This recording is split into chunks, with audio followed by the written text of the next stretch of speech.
Hello, fam. Trust you've been great.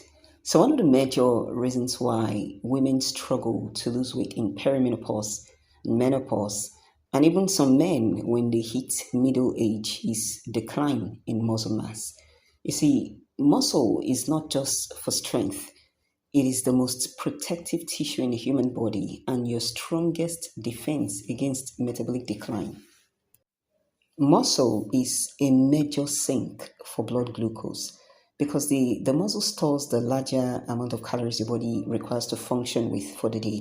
It is the primary tissue that absorbs glucose from the bloodstream after a meal. When you eat, the muscles are quick to draw up glucose from the blood to store for its use throughout the day.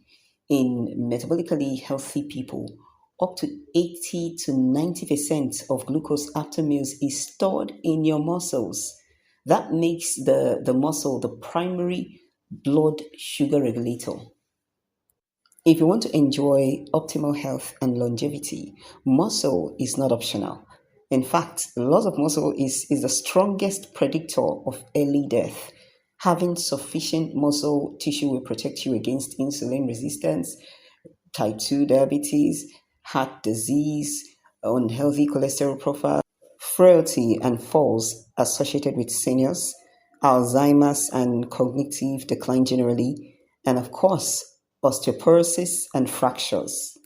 Now, here's the thing I've been saying all I have been saying for us to get right into this part. Muscle growth typically peaks around mid 30s, meaning that muscle tissue will no longer grow on its own without your effort. It is your responsibility from there to preserve and grow muscle mass. Else, muscle mass begins to decline about, say, 3 to 8% per decade, leading to sarcopenia, which is a loss of muscle strength and muscle tissue.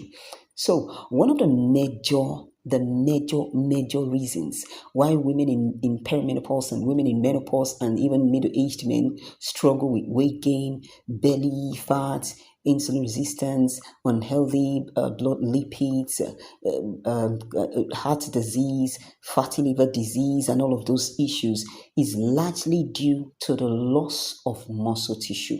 Now, as your estrogen levels decrease in menopause, you begin to lose muscle tissue at an even faster rate. This slows down your metabolism and also drastically reduces blood glucose tolerance and insulin sensitivity, which of course will cause your body to store more fat than it burns, even if you haven't changed a thing about how you eat or how you move. So, contrary to, let me say this at this point, contrary to popular belief, your metabolism does not slow down because of aging. Rather, what influences your metabolic rate is the amount of muscle tissue you have. So it's actually the loss of muscle tissue that causes that drop in metabolism, not necessarily aging. The more muscle mass you have, the better your body can handle blood sugar. It is also what determines how efficiently your body utilizes nutrients from your food and how efficiently your body burns energy. It is the engine room. Muscle is the engine room of your metabolism. It is what powers your metabolism. How fast your metabolism can be depends on how much muscle tissue you have. So it's not the age really. It is how you are able to hold on to the muscle tissue that you have as you age. When you lose muscle, your metabolism slows down as well as your glucose tolerance and insulin sensitivity. This will affect how much of the food you eat is used by the body for energy or stored as fat. This will further, of course, lead to things like insulin resistance, type 2 diabetes, unhealthy cholesterol profile, heart disease, and all those diet-related health conditions that people start to struggle with when they start to get to middle age. It is the major reason why women develop all of those issues in perimenopause, menopause. It is not necessarily aging, it is a loss of muscle tissue. So, how do you overcome all of that? Without me needing to say much, I believe you already know. Hold on to the muscle tissue you have and work on even growing more, especially in fact, do not wait till you get to 40. Start now at whatever point you're already at, whether you are in your 20s, your 30s, in your 40s, in your 50s, whether you're already in menopause, you can start at any point. That is the beauty of building muscle. Once you start to support the body, it will start. Once you start to do what is right to enable your body grow muscle, it will definitely respond. Muscle doesn't respond to age, it responds to efforts. So even though a lot of people are stuck on cardio, which is important, by the way, cardiovascular fitness is extremely important as well, right? But then muscle strength is equally important. As you're training cardiovascular fitness, it is also important to make room for strength training to build and retain muscle mass. So it is important for you to start lifting heavy.